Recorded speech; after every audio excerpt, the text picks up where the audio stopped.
Okay, hiya. We are doing our last live for excellence practice before this year's calculus exam tomorrow morning. Unless, of course, you're watching this back on a recording later on and using it for practice. Okay, let's get set up. So we've got these 3 excellence questions that I posted to Instagram. Hello, Roman. Nice to see somebody online. And right, so we've got the 3 questions. We've got 1 complex, 1 differentiation, and 1 integration. These were taken from a few years back, but they're pretty typical ones.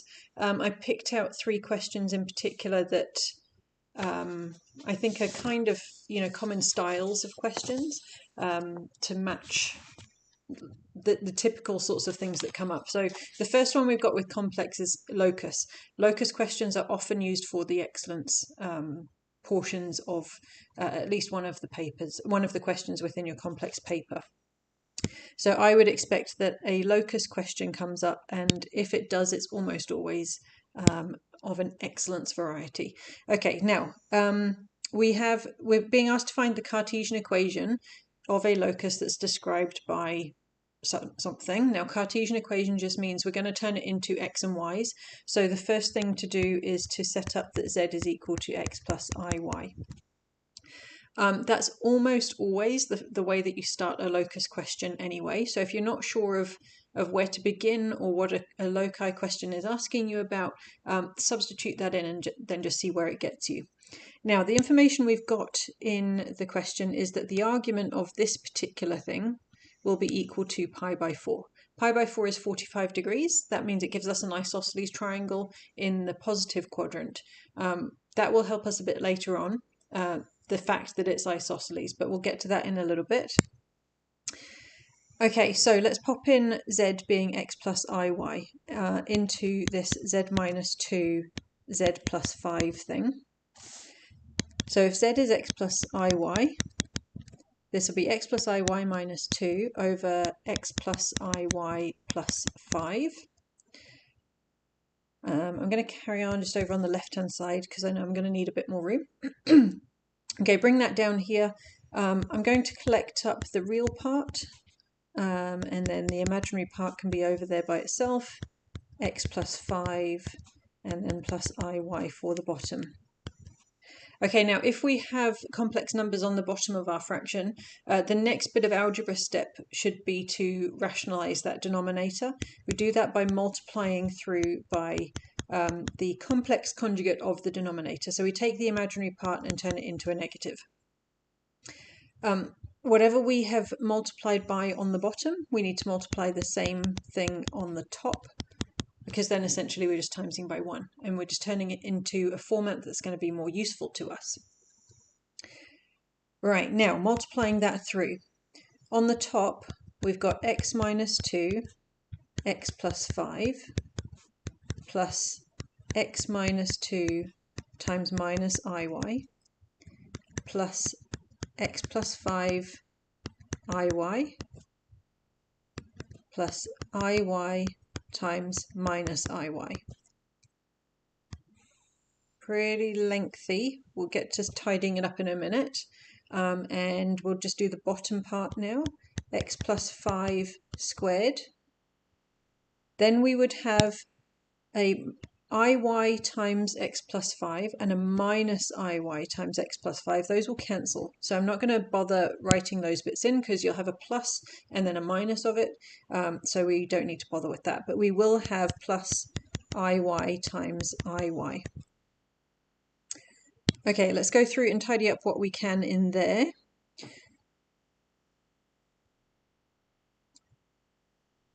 So just to help it sort of stick out, I'll do that in another colour. So expanding that bracket, we've got x squared minus 2x plus 5x will get me to a plus 3x. Minus 2 times 5 is minus 10. Then we have the minus iy times by x will be minus xiy. And then we have minus 2 times minus iy, so that's plus 2 iy. then xiy plus 5iy, and then minus I squared y squared. Well, minus I squared is minus 1, so minus times minus 1 will give me a plus there. So that'll be plus y squared. Now we have a minus xy here and a plus xy there that cancels, and we'll be able to collect up a few other terms along the way in the next step as well. All right, bottom line, we have x plus 5 squared goes to x squared plus 10x plus 25 plus I squared y squared. Well, I squared is minus 1, so that becomes minus y squared. Okay, now back to the question, the information that it gave us, in particular, this bit here, that the argument is equal to pi by 4. What that tells us is we've got the situation is such that this thing that we're working out at the moment, the expression of z minus 2 over z plus 5, if we were to plot it, it would form an isosceles triangle. So that side's equal to that side because that angle there is pi by 4. Pi by 4 is 45 degrees. So if those two sides are equal to each other, then we will have the situation where the real part of this number is equal to the imaginary part of the number, so that it gets plotted as that isosceles triangle. Now this is a really common type of question for loci. You're looking for that argument being equal to pi by 4, giving you that isosceles triangle. Okay, so since the argument is pi by 4, the real part will be equal to the imaginary part.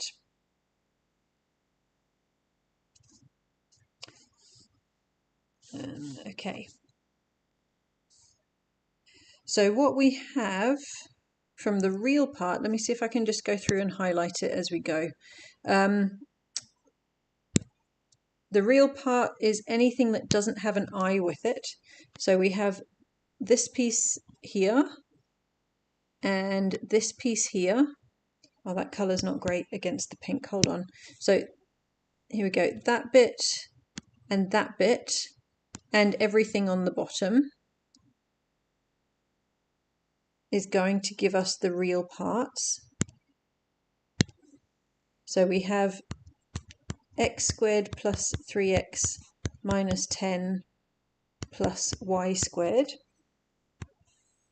all over x squared plus 10x plus 25 minus y squared will be equal to, now let's go grab the imaginary pieces.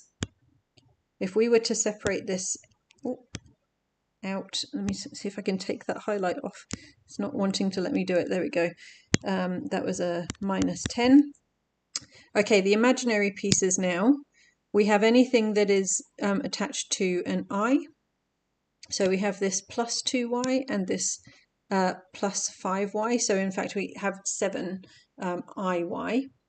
Now that, if we were to separate that into expressing it as real part plus imaginary part, it still would include the bit that's on the bottom of the fraction there. Ooh, wrong one. Hold on. Here we go. So we need that bit too.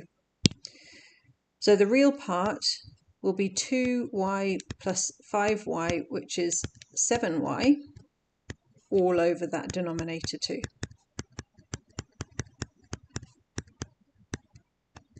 Like this. Now those denominators being equal means that we can actually just look at, we can cancel them out. So we're just looking at the numerator portion now. So x squared plus 3x minus 10 plus y squared is equal to 7y. And the last little piece of this, expressing this as a Cartesian equation, we bring everything, all the x's and y's and everything over to the left, and we set it equal to 0. So we have x squared plus 3x plus y squared minus 7y minus 10 is equal to 0. Now we don't need to go any further than that on this question. That is where we get to with this particular excellence. But let me just go one step further, just in case you get a question that asks you just another little bit here. Whilst this one says to find the Cartesian equation, this could equally have been described the locus that's formed by this. So you might need to just actually be able to interpret what this is showing you. This is showing us a circle. So remember that circle formulae go x plus something squared, y plus something squared is equal to some other number. That's what we could do with this equation here if we needed to. We could put it into that form. So what we have here is creating a circle. Now we don't need that for this particular question, but I just wanted to point that out because that could be another way that this type of question would lead you into.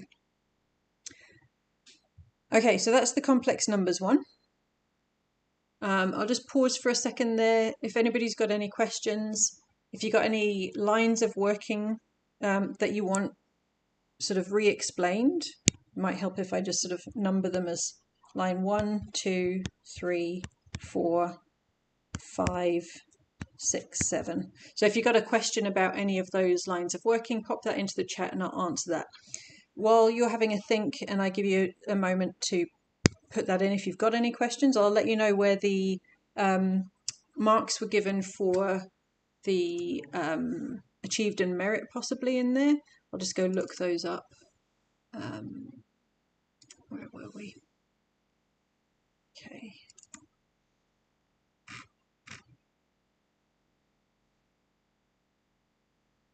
Okay, so you got an achieved point for let me just grab a colour here. This line here was achieved, so line 2 got you achieved.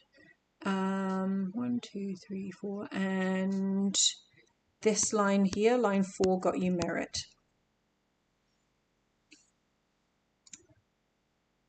Okay, no questions coming in, so I'm going to go on to the differentiation one. Okay, now this one, let's just make that a bit bigger to begin with, and then I'll carry on with the working. The tricky thing about this one is getting your head around what the geometry is doing here, but the maths is not too tricky once we sort that out. Oliver, do we ever get locus questions that are not straight lines or circles? I don't recall seeing anything like that at level 3.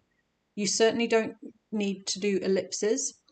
What the trickier questions might be is when it involves an inequality. So you might need to set up a straight line and then say which side of the straight line you're on. But the most common types of things are find the equation of the straight line that matches the information in the question, or find the equation of a circle that matches. Those are really super common questions for loci on this paper.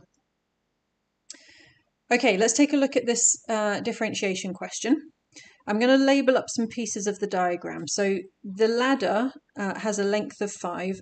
I'm going to call this length up here L, which makes this length here 5 minus L. So if we split that ladder into 2 portions, it might not be exactly in half. So don't get sort of drawn into thinking I'm just going to do it as the length divided by 2.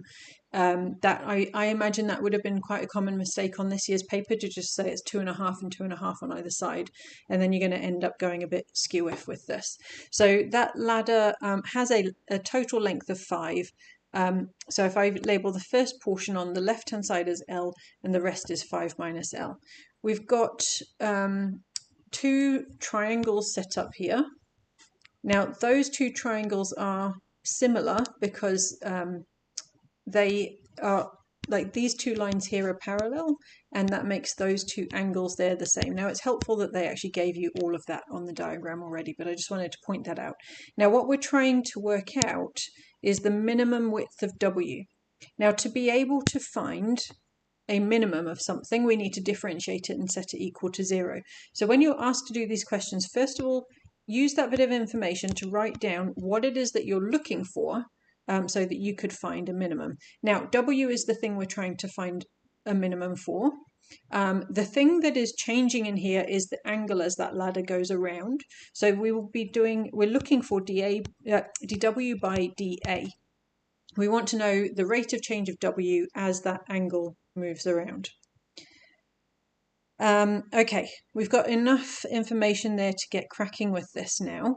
What we need to use is this triangle here and this triangle here, sort of stepping through from this 2 meters, helping us to get pieces of this triangle to help us to get the W.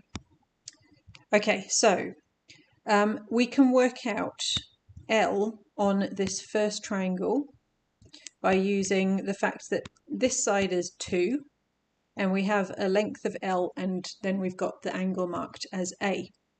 So with us having the adjacent and the hypotenuse, we're using cos, and we are working out the hypotenuse, so L being the hypotenuse will be the adjacent over cos of the angle. So the adjacent is 2 and our angle is A. Okay, if we do a similar thing on the next triangle down, this one here, then we can work out W in relation to 5 minus L. That W is opposite the angle, so on this one we will use sine. So W is equal to sine of the angle times the hypotenuse. The hypotenuse is 5 minus L, and we will multiply it by sine of A. Okay, so the reason we're doing this, remember, always keep in mind what we're trying to get to. We're trying to get W in terms of A so that we can differentiate it and find dW by dA. At the moment, we've got W in terms of something that includes both L and A. So let's multiply that out first of all. We have 5 sine A minus L sine A. Now we can use this version of L to substitute into here. So we have 5 sine A minus 2 over cos A times sine A. Okay, now if I put that onto the top of the fraction, we have 2 sine A over cos A. Now sine over cos is equal to tan. So that is 5 sine A minus 2 tan A. Now we're at a point where W is expressed entirely in terms of A, and it's in things that we know how to differentiate. We're smooth sailing from this point on. So now we can do dW by dA, differentiating both of those terms. So sine differentiates to cos, so we will have 5 cos A minus 2. Tan differentiates to sec squared. If you're not sure of any of these, just look them up on your formula sheet. And we're going to set that equal to 0 to be able to find the minimum. So if I do that, then 5 cos A will equal 2 sec squared A. Well, sec squared is 1 over cos squared, so this is the same as 2 over cos squared A. So now 5 cos cubed A is equal to 2. Cos cubed A is 2 over 5. So then A is equal to, let's just pop over to the calculator. If we do 2 divided by 5, we've got 0.4. We're going to find the cubed root of that. So I find that easier to do it as fractional powers, but you can use the cubed root function as well. So cubed root of that is 0.736. So that's what cos A will be equal to. So then A will be shift cos of that answer, and we have 0.742 in radians for that angle. Now, the last bit, and this often gets missed by students in exams, you just think, okay, I've got an answer, I'm finished. We just need to check we have actually answered the question, because what we want in the question is what's the minimum width. We know it happens when A is 0.742. Now we need to substitute it back into W to get the value of W. Okay, so when A is 0.742, W will be equal to 5 sine of 0.742 minus 2 tan of 0.742. And I'm using this version of W there. That's the one I think will be easiest. Okay, on the calculator, 5 sine of the answer we just had minus 2 tan of that answer will give me 1.55, and we're measuring in meters. So the minimum width of that corridor needs to be 1.55 meters for that 5 meter long ladder to be able to get around it. Okay, let's label up the lines in case you've got any questions. So this will be part 1, 2, let's say 3, 4, 5, 6, 7, 8, 9, 10. Okay, so if you've got any questions, pop it into the chat. While you're thinking about that, we'll just pick out where the achieved was. So the achieved was to do something towards, it was a bit vague in the question, in the mark scheme. I remember when I looked this up. So you can differentiate part of it correctly, but having an incorrect W.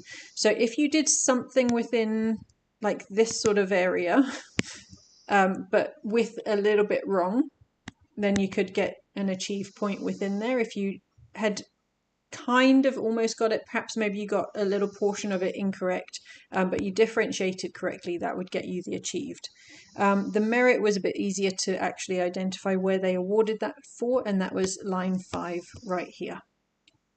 So if you get down to doing dW by dA correctly, then you got the merit. And then of course finish it off for excellence. Okay, let's just zoom that out so you can see it all on one screen. Okay, no questions coming in for that one, so I will move on to integration. But if you have there with a question burning away, please just do type it in the chat and I will come back and answer that for you. Okay, integration. Now this question is about something called volumes of revolution, which in itself you're not expected to have seen it before. It's not part of the syllabus as something that you need to have like known how to find the volume of revolution, but it does give in the question how a volume of revolution is found. So you then apply what you currently know about integration to that. Now it's actually, I really love volumes of revolution questions. They're nice and straightforward. They've given you the formula for how to create this thing, and it's to integrate the function squared between the limits that you have and then times it by pi. The reason that works is actually like such lovely geometry. It's a shame that we don't teach it in level 3 anymore, but remember that integration is the area underneath.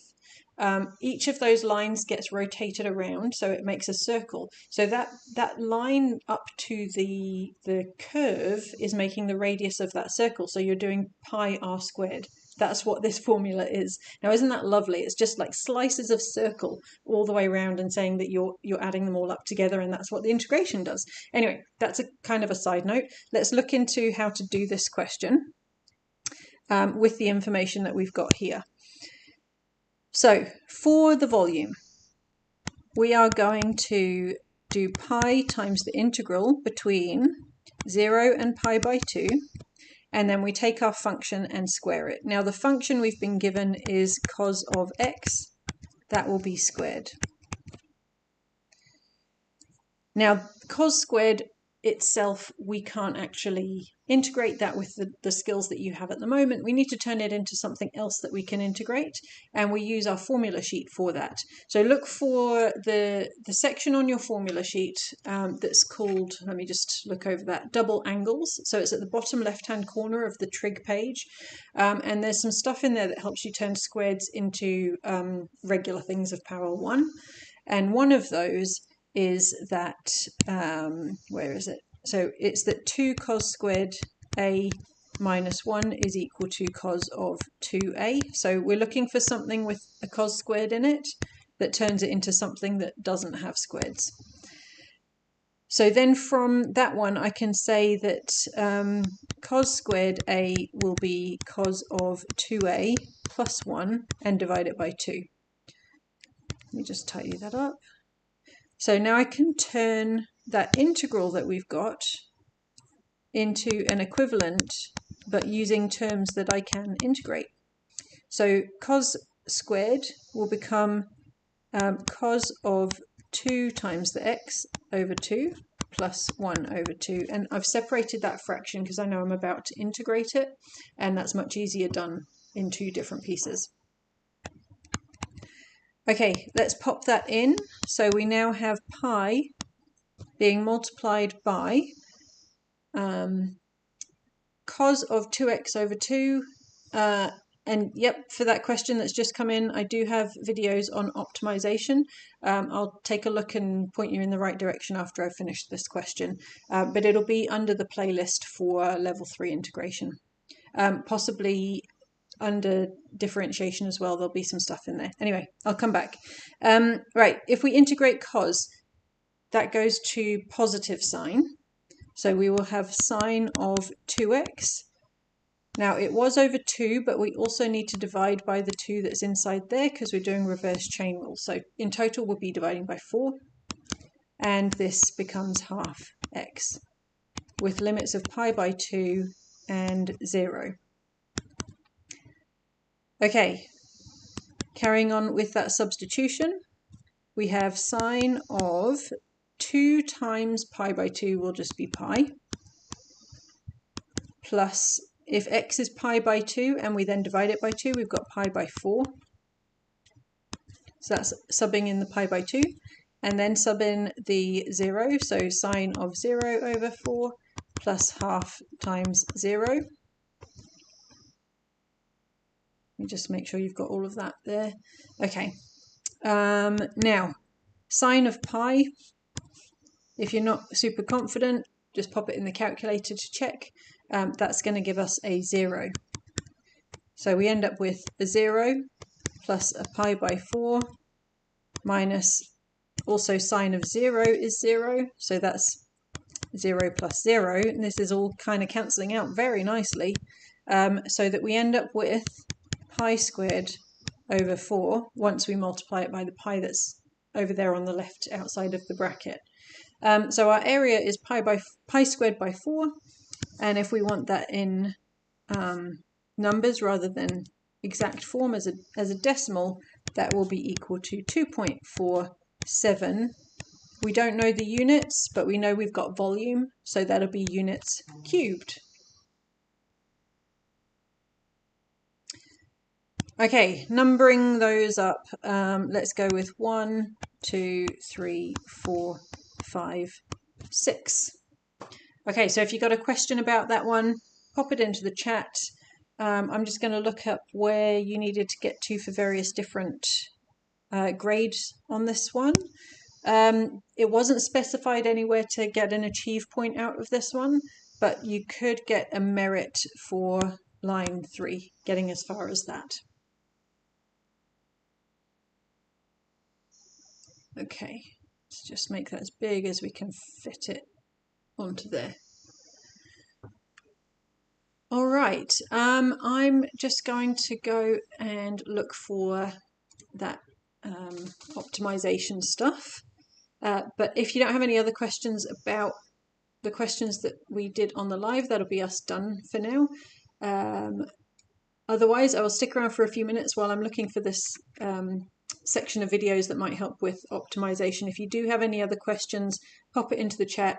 I'll be more than happy to help with any last minute panics that you might have going on. Otherwise, good luck for tomorrow morning. I'm sure you will all do brilliantly. Go check out the work solutions that are on my channel for all sorts of various different things. If you use the D&D resources, there's work solutions for those practice papers. There's some past papers that are on there. There's tutorials on various different things. So if you go to my channel homepage, you'll be able to find whatever you need to help you with some stuff. Also, Infinity Plus One is doing a live help desk at 8 PM, and I'd recommend that you join him for that as well. Okay, let me just get you that stuff on optimization.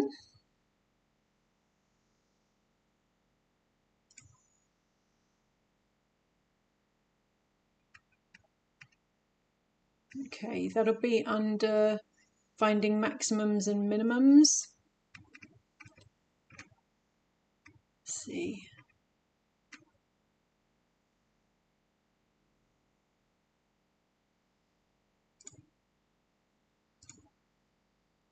Okay, so we've got this one that'll help you with finding stationary points. Let's see what else we've got.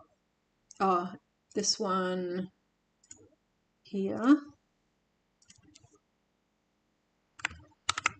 So that second one on differential equations, which is often where you'll find maximum and minimum questions. I'm just going to go check what we've got there.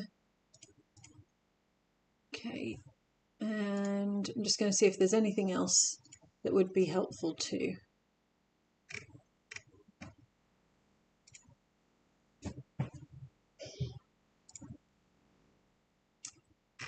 Let's see.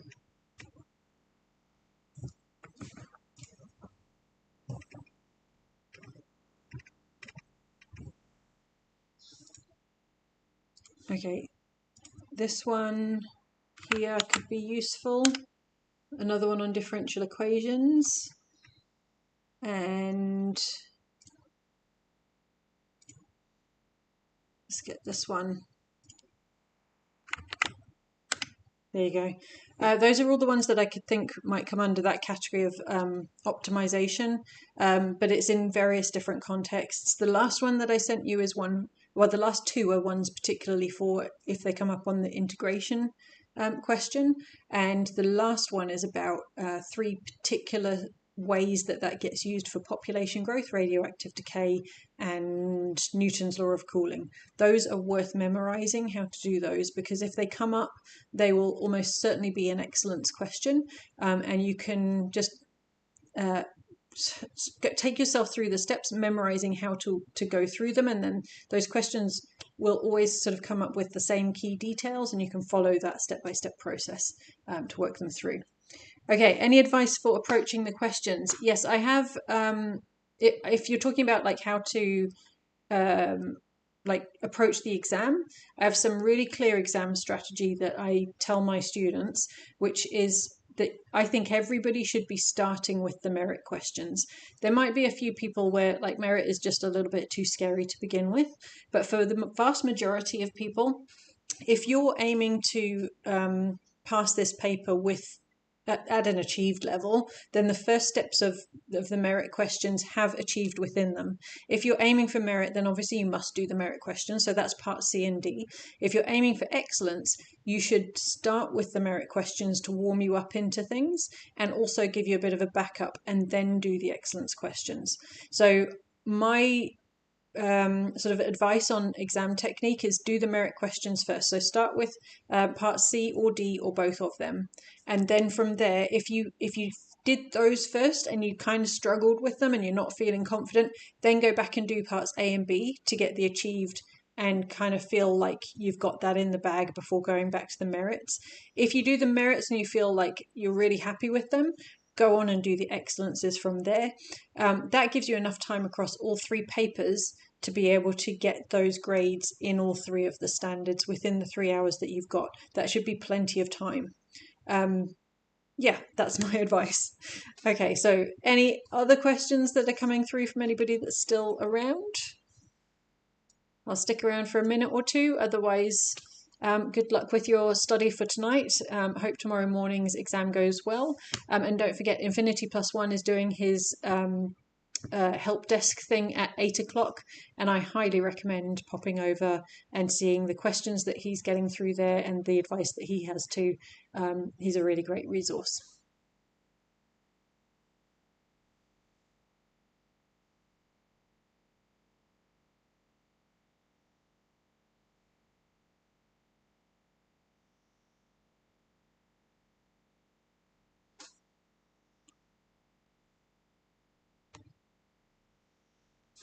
Okay, you're very welcome. Good luck. See you later.